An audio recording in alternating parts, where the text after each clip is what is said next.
Isaías 42, do versículo 18 ao 25. Esse livro é chamado do Quinto Evangelho, porque esse livro é o livro que mais tem profecia sobre Jesus. E esse livro também ele nos fala que Jesus é o renovo de águas vivas. Deus tem águas vivas para mim e para você.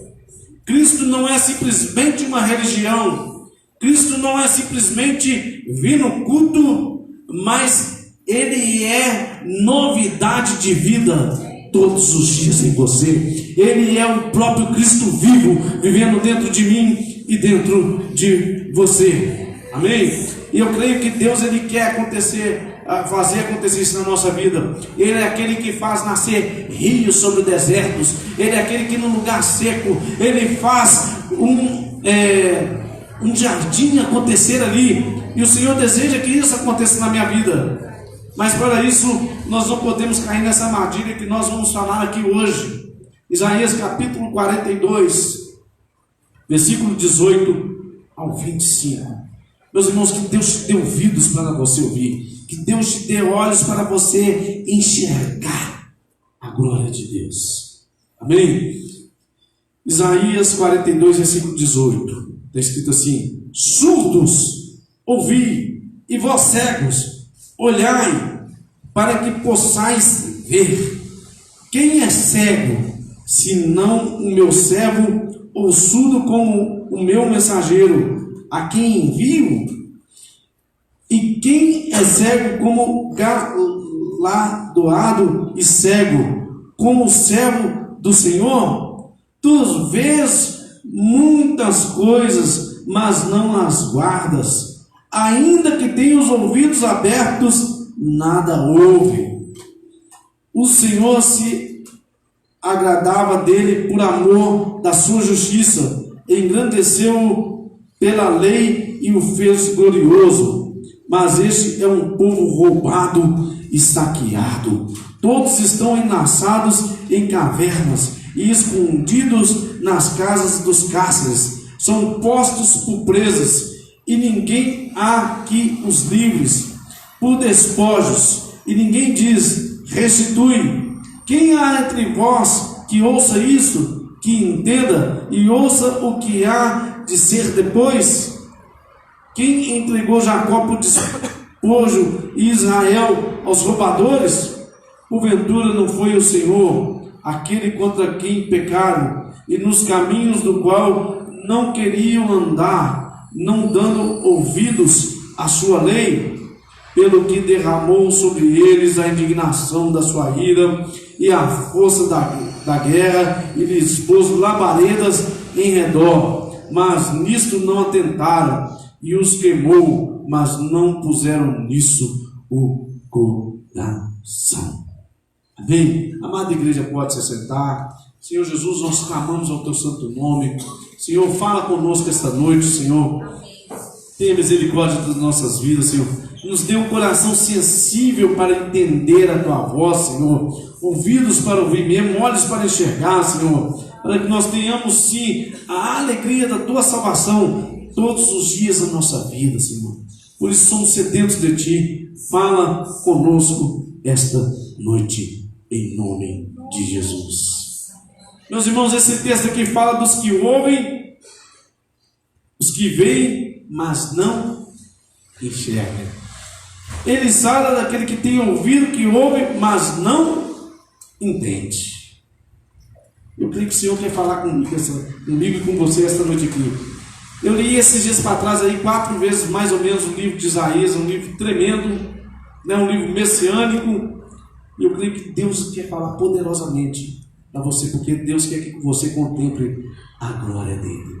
O Senhor quer trazer crescimento espiritual sobre a minha vida e sobre a sua vida. E quando eu li esse texto aqui, esse texto saltou aos meus olhos e o Senhor começou a falar comigo, né? E eu pensei assim: vou pregar isso ainda na igreja. Não, Senhor, trouxe o meu coração. E hoje eu estou tendo a oportunidade aqui de estar compartilhando com os irmãos sobre a respeito disso, sobre não sermos cegos e nem surdos para a palavra de Deus. Eu quero compartilhar com os irmãos um pouquinho sobre cegueira espiritual. Eu creio que talvez se você tivesse que escolher um dos 5 sentidos que você tivesse que abrir mão, do seu tato, do seu paladar, né, da sua audição, da sua visão, eu creio que o último sentido talvez que você abriria mão fosse da sua visão. Tem alguém aqui contrário? Se fosse para você escolher, você preferiria ficar cego ou surdo? Qual que você preferiria, se não tivesse escolha? Eu sei que os dois são ruins, mas se você tivesse uma escolha para fazer, você vai ficar cego ou surdo, o médico falasse para você? Ou você vai escutar ou você vai ver? Eu tenho certeza que você escolheria ficar surdo. Se você fosse perder o paladar ou ficar cego, o que você escolheria? Perder o seu paladar, né? Porque, na verdade, a cegueira é algo terrível. Talvez se você fechar os olhos, assim como eu estou fechando agora, você consegue enxergar claridade. Mas se você tampar com a sua mão, fechar os seus olhos e tampar com as suas mãos, você só enxerga escuridão. Assim é uma pessoa cega. Ela é marcada pela escuridão. Ela não consegue ver nada diante dela. Eu lembro que eu estava conversando com uma pessoa, amiga, não vou revelar o nome. Essa pessoa me falou assim, se eu perder a visão, eu preferiria morrer. Essa pessoa tem um problema de nervo óptico. E ela falou, eu prefiro morrer do que perder a visão. Porque você perder a visão, na verdade, você está condenado. Você está condenado ali à escuridão. Você está condenado a depender das pessoas. Você não consegue andar, talvez você vai andar palpando com as mãos, ou com aquela, não sei, aquela guia, né, que o cego anda batendo no chão. Mas é algo muito difícil, realmente, quando nós perdemos a visão. Eu não sei, talvez a geração mais nova nunca brincou disso, mas aqueles que são mais velhos, eu creio que já brincou disso. Quem aqui já brincou de cobra cega? Hein? Talvez a geração mais nova do computador aí não brincou, né? Mas na nossa geração, que era dessas brincadeiras de rua, a gente brincava de pente altas, brincava de pegador, brincava de cobra cega, né? Cobra cega, você põe aquela faixa ali e o outro olha, se você não está enxergando nada, você tenta enxergar por baixo assim, mas ele verifica. Enquanto põe aquela faixa ali, você fica totalmente escuro tudo diante de você, né?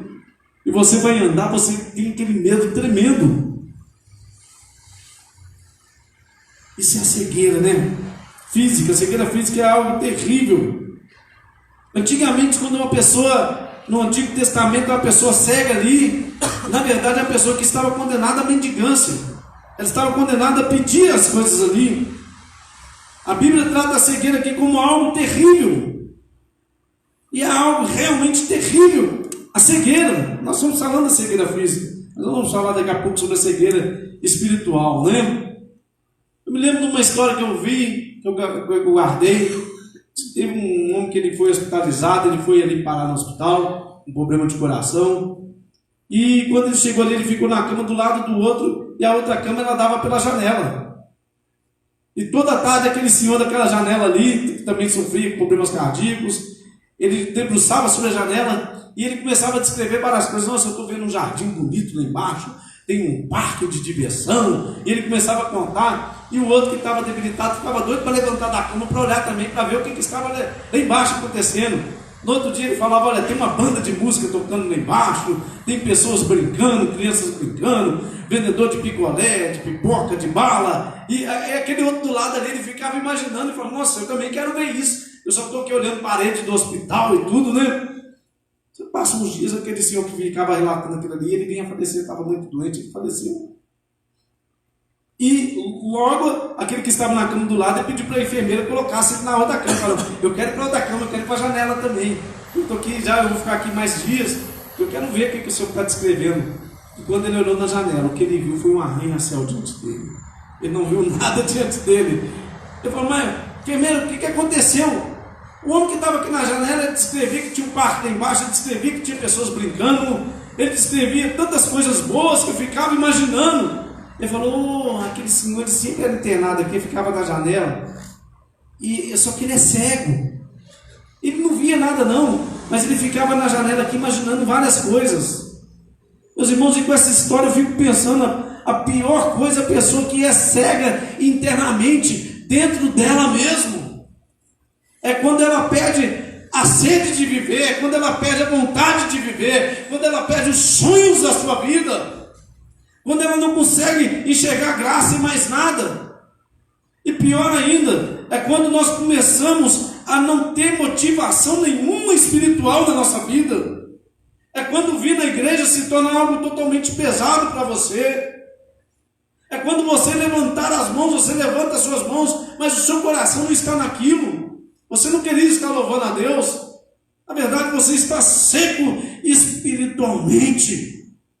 Mas eu tenho certeza, Deus quer te levantar essa noite. Ele quer abrir os teus olhos. Ele quer destampar os teus ouvidos para você ouvir e para você contemplar, porque evangelho é novidade de vida. Chega de vir na casa de Deus, chega de estar aqui domingo apenas por estar, porque tem medo de não ser salvo. Deus tem muito mais para você. Aqui é a congregação dos santos, e a palavra fala que no arraial do povo de Deus há júbilo de alegria, porque quando eu e você reunimos, é festa do Senhor nesse lugar.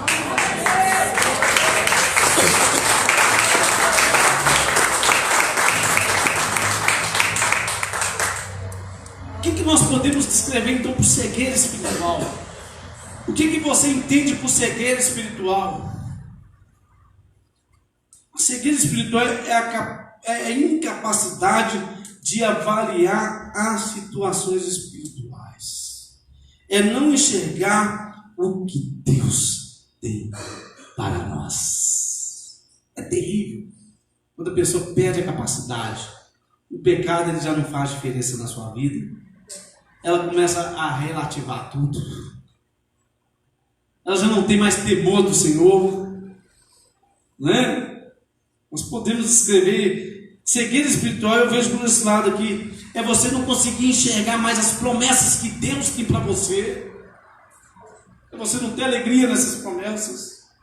E quantos de nós às vezes estamos vivendo assim?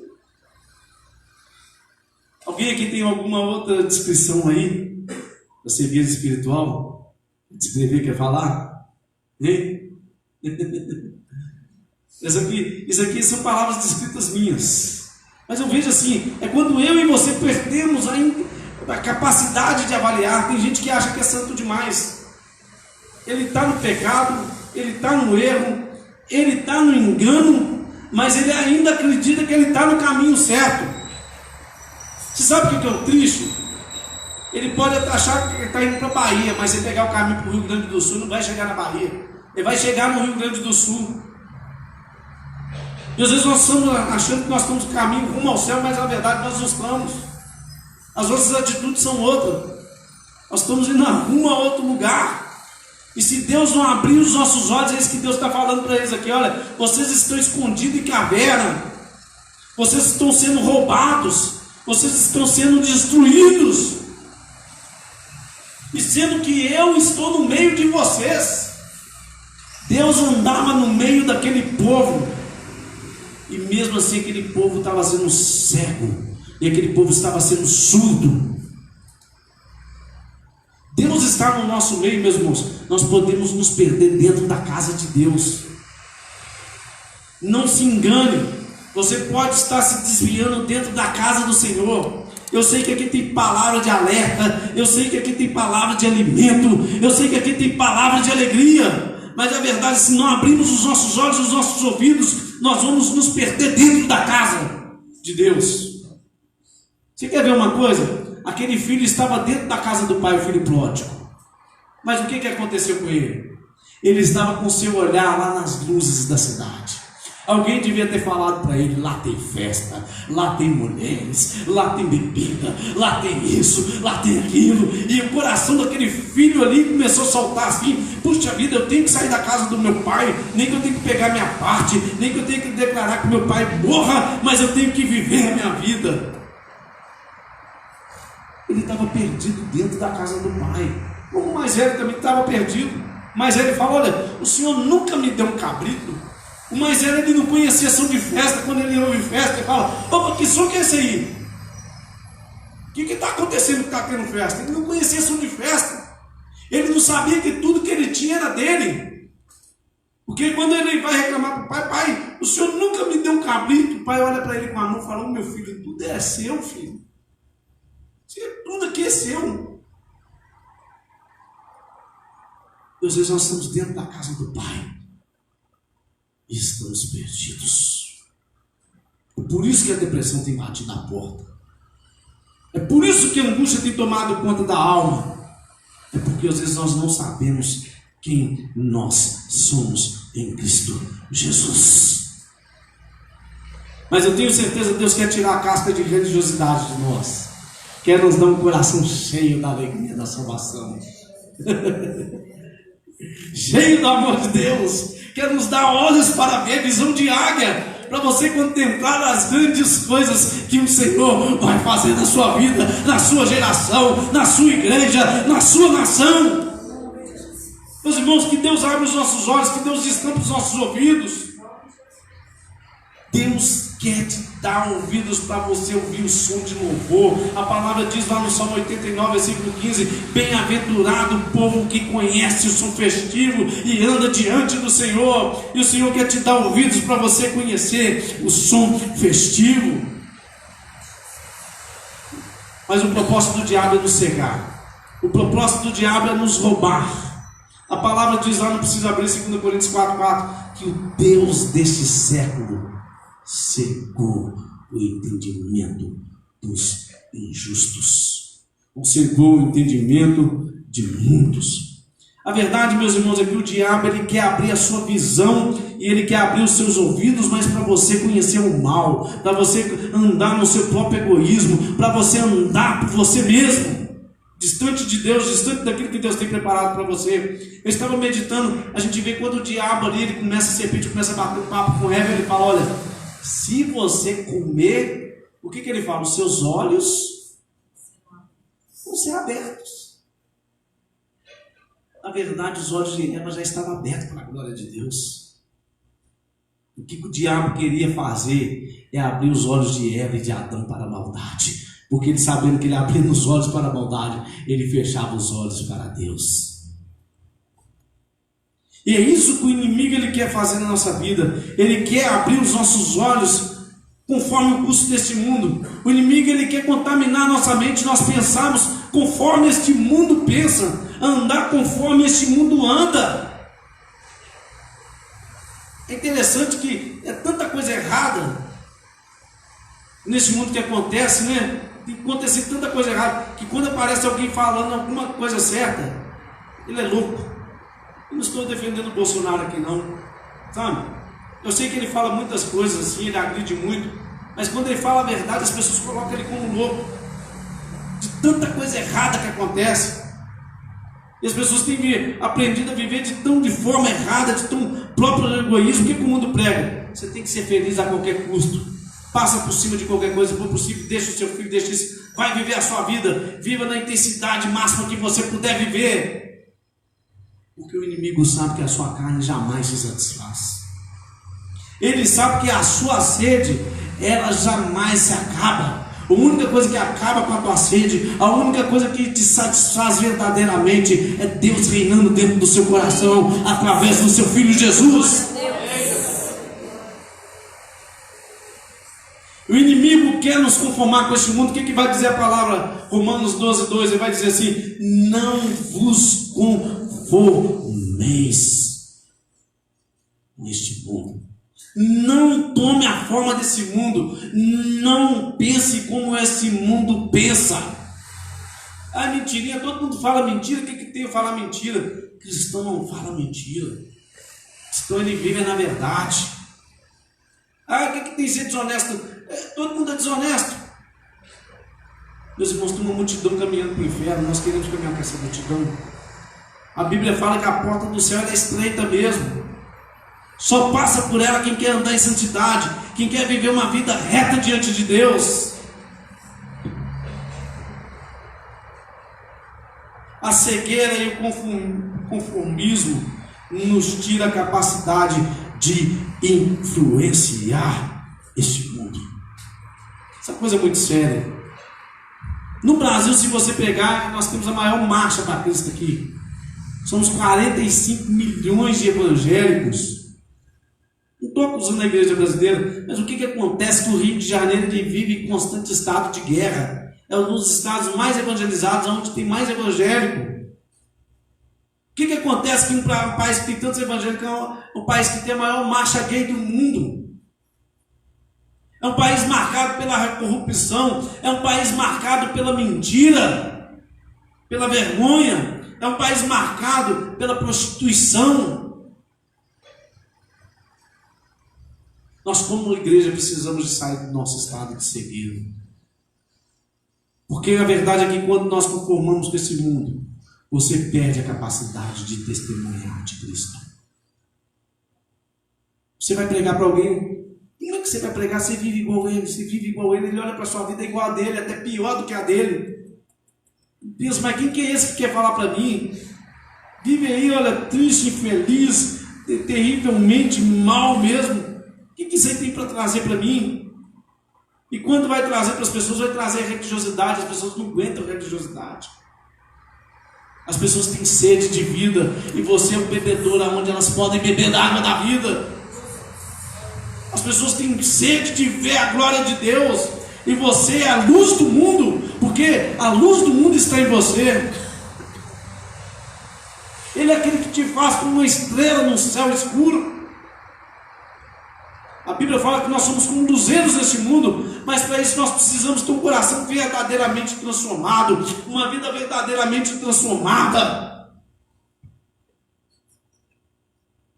Meus irmãos, enquanto nós vivemos na prática da palavra de Deus, tenha certeza, onde você passar, você é um manancial de águas vivas.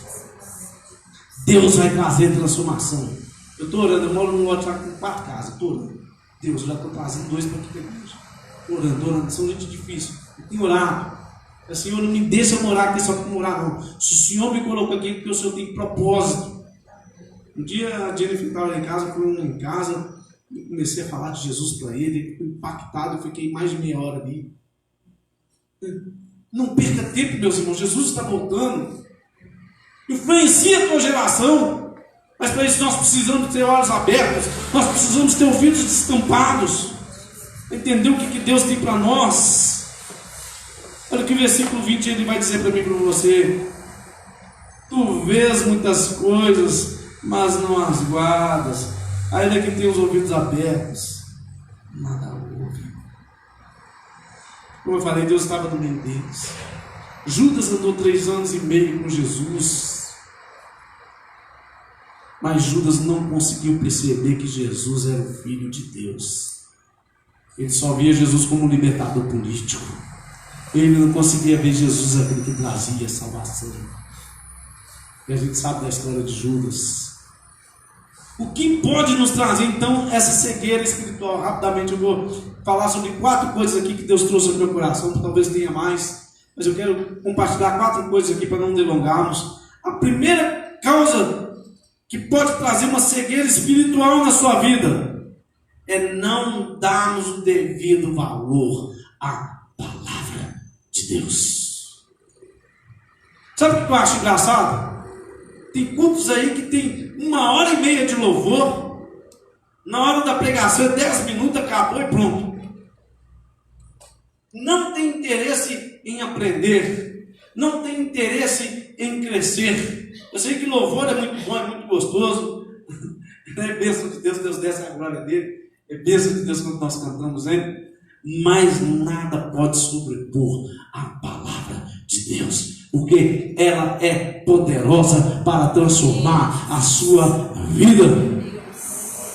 Mas nos transformais, o que a Bíblia vai dizer? Não vos conformeis com esse século, mas transformais pela renovação da vossa mente. Salomão falou lá no capítulo 3 de Provérbios, ele diz: a tua palavra escondi no meu coração, para não pecar contra ti. Salmos 19, versículo 9 vai dizer assim: como pode o jovem permanecer o seu caminho puro? E ele vai dizer: observando a palavra do Senhor. Nós podemos ver também na parábola ali de semeador. O que acontece? Saiu o semeador semear, um caiu à beira do caminho. Beira do caminho é terra dura. Você já andou em beira do caminho? Já andou na roça? Aquilo ali é tão duro que a terra costuma ficar impermeável. Bate água, ela escorre, ela vai embora. Forma Forma correnteza igual se fosse um asfalto mesmo. Meus irmãos, muitos de nós estamos com o nosso coração endurecido. Tem pessoas que são como esse vidro aqui, totalmente impermeável. A água bate, ela não penetra, ela escorre.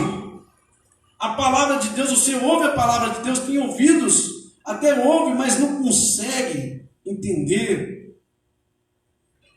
Porque ouve a palavra de Deus não dá o seu real valor, o seu devido. E o que acontece quando nós não damos valor à palavra de Deus? O inimigo, ele vem e ele rouba essa palavra. A ave, ela vem e ela come a semente. Quando você não dá valor à palavra de Deus, o inimigo, ele vai vir e vai roubar. E a ave, dizendo rapidamente, ela tem moelas, ela tritura totalmente a semente, ela destrói totalmente a semente ali, ela danifica totalmente a semente.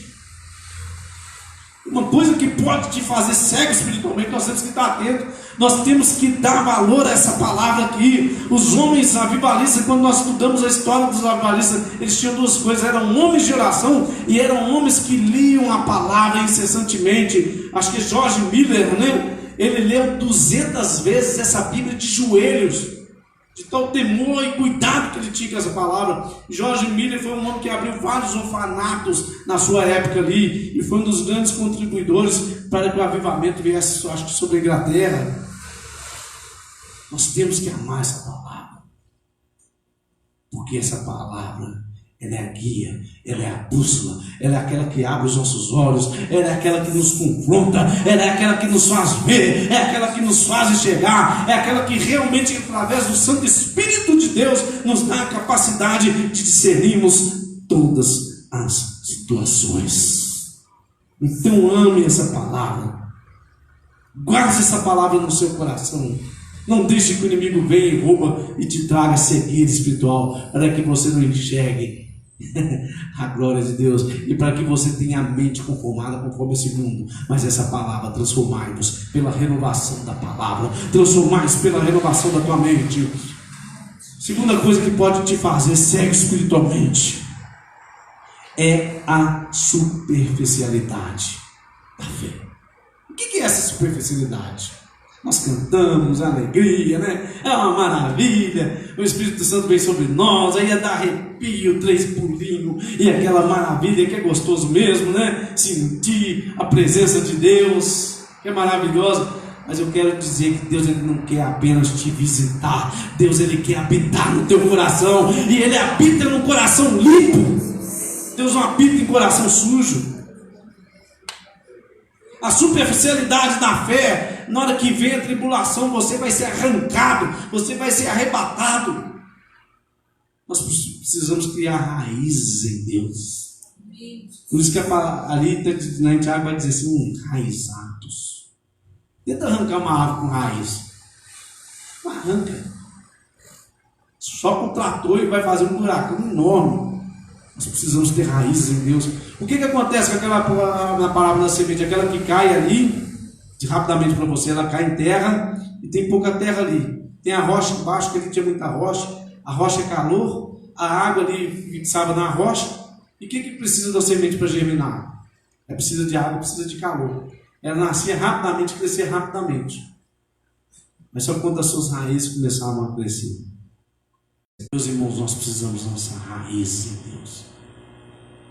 Talvez essa rocha que impeça de você criar raiz seja pecado, seja coisas não confessadas, seja mágoas guardadas dentro do teu coração, seja coisas que você está guardando dentro de você. É engraçado como o ser humano tem a capacidade de guardar coisa ruim. Coisa boa ele tem dificuldade de guardar, mas coisa ruim ele guarda rapidão. Você quer ver notícia ruim, todo mundo fica sabendo rapidamente. E o detalhe, começa a contar para o outro: você viu o que aconteceu? Né? Não é assim? E essa superficialidade, ela impede que você cresça, ela impede que você ouça, ela impede que você veja a glória de Deus. Nós precisamos ter raízes, porque pode vir um vento que for, pode vir um sol quente que for, nada vai poder te deter, nada vai poder te parar de você continuar marchando, de você continuar em frente, porque você sabe que Deus tem a terra prometida para você, você sabe que Deus tem a Nova Jerusalém, você sabe que a sua vida não está resumida apenas nesse tempo, nesse espaço aqui, mas que Deus tem preparado a eternidade para mim e para você. Por isso, saia da superficialidade, aprofunde-se a sua fé em Deus. Não viva do testemunho dos outros. A Benimar contou o testemunho dela aqui, muito bonito, né? Não viva só do testemunho dela, sirva assim para te animar e te fortalecer, mas tenha o seu próprio testemunho com Deus, porque você vive diariamente uma comunhão viva e real. Você tem prazer de entrar no seu quarto, dobrar o seu joelho, você tem prazer de meditar todos os dias na palavra de Deus, porque você não quer ser superficial, você não quer ficar raso na fé, menino, que eu digo no sentido de não crescer, de não entender, mas você quer crescer em Deus, você quer uma vida que dê frutos e muitos frutos. Por isso eu quero te dizer, saia da superficialidade, porque ela traz cegueira espiritual. A terceira coisa que a parábola aqui vai dizer que traz a cegueira espiritual é o que? É o engano da riqueza. Se você ler lá a parábola, vai dizer: olha, o engano da riqueza, a planta nasceu, só que ela cresceu entre espinhos. E ali vai dizer o que são esses espinhos, né? Que é o engano da riqueza e as preocupações do dia a dia e as outras coisas. Vai dizer assim, estou só citando para você para ser rápido: o engano das riquezas. Quantas pessoas enganam, falam: não, eu vou trabalhar muito mesmo, porque eu vou conseguir comprar a minha casa, eu vou conseguir ter o meu sítio, eu quero ter o meu carro bonito. Eu quero dizer que você vai ficar próspero financeiramente, não é porque você trabalha muito, não, é porque Deus abre os céus e derrama bênçãos sem medida sobre a sua vida.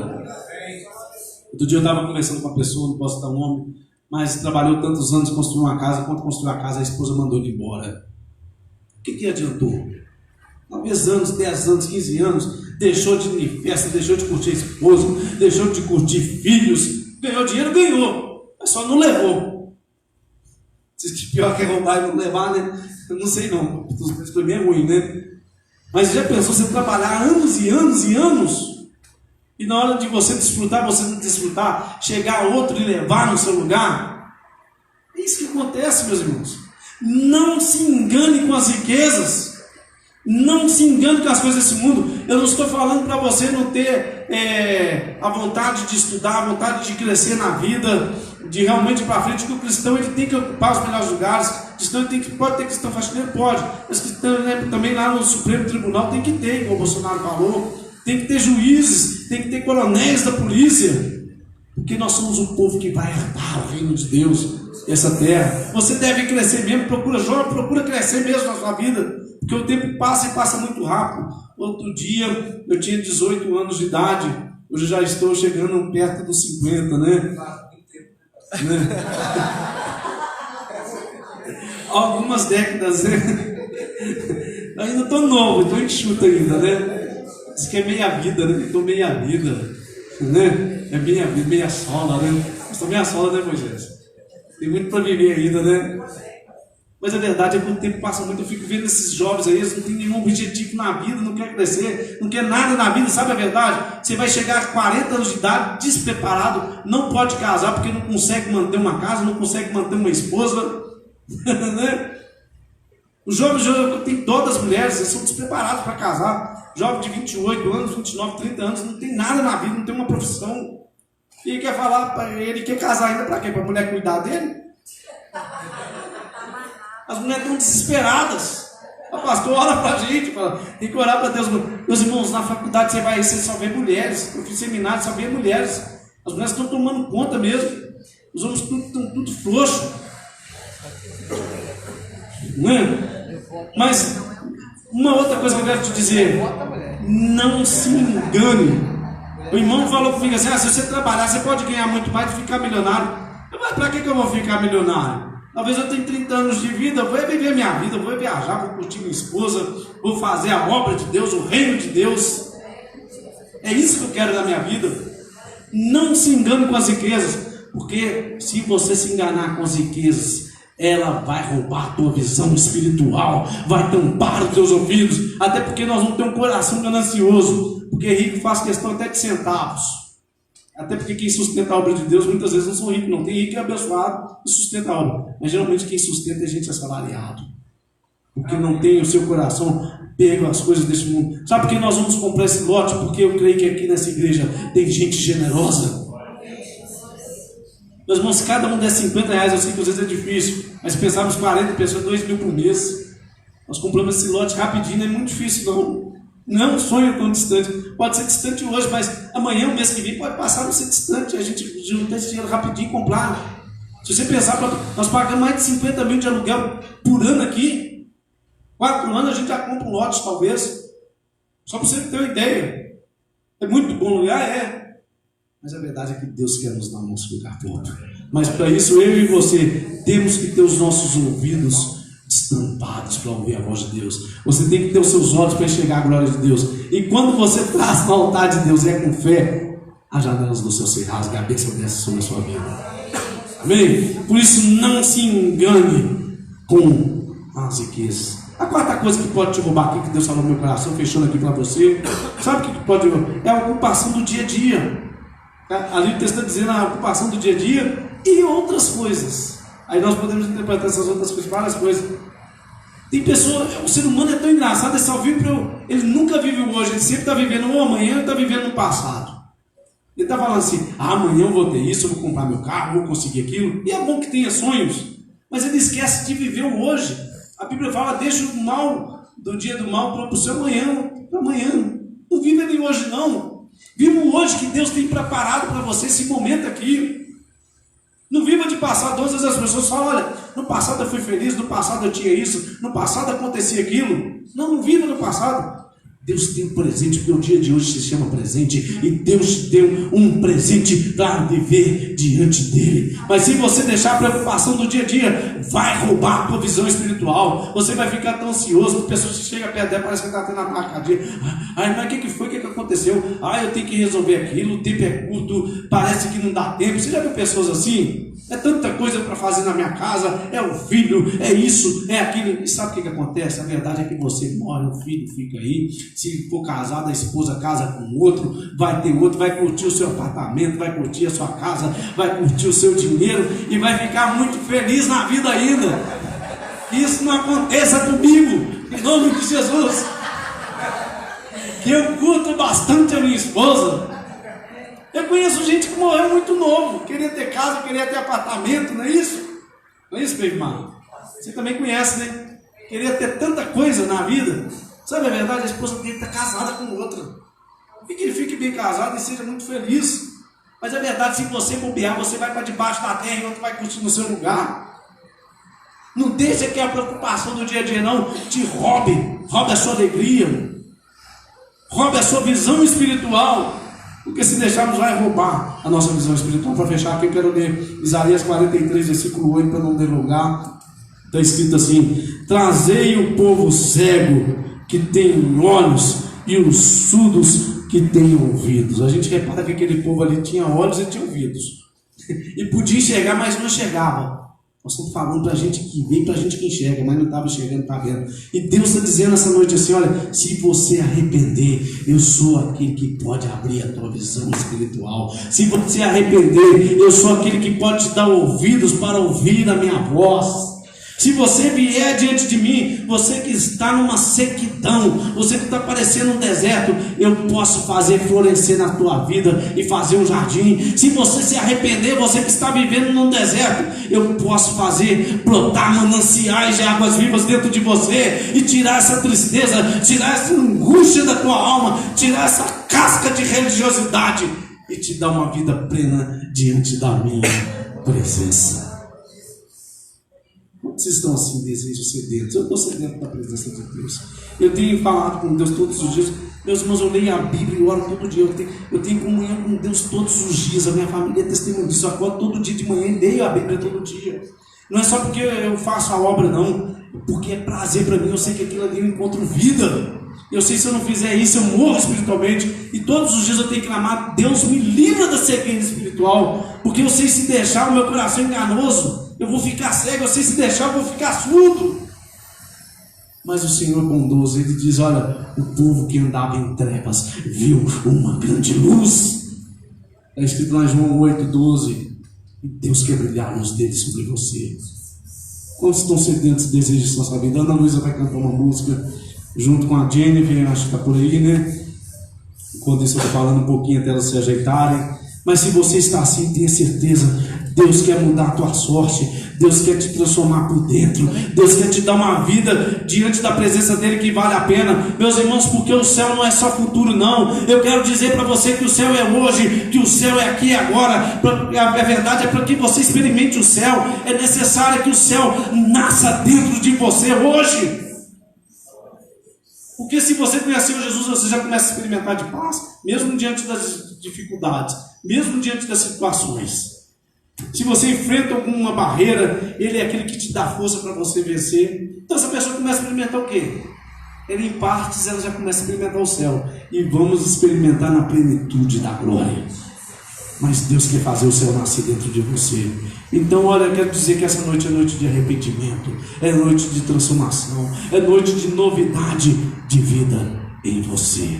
Se você está assim, ela vai cantar essa música, cantar, você aí no seu banco, ora a Deus, fala: Senhor, eu quero sair daqui, mas eu quero sair daqui transformado, eu quero sair daqui não como eu entrei, Senhor, eu quero experimentar essa noite que esse pregador falou, destampa os meus ouvidos, Senhor, abre os meus olhos, porque quando Paulo ali chegou diante de Ananias, Ananias orou, e não só caiu as escamas dos olhos físicos dele, mas como as escamas dos olhos espirituais, e os olhos de Paulo foi aberto. Aquele que perseguia a igreja, agora passa a ser aquele que passa a viver por amor do Evangelho. Amém? Elas vão cantar, enquanto elas cantam,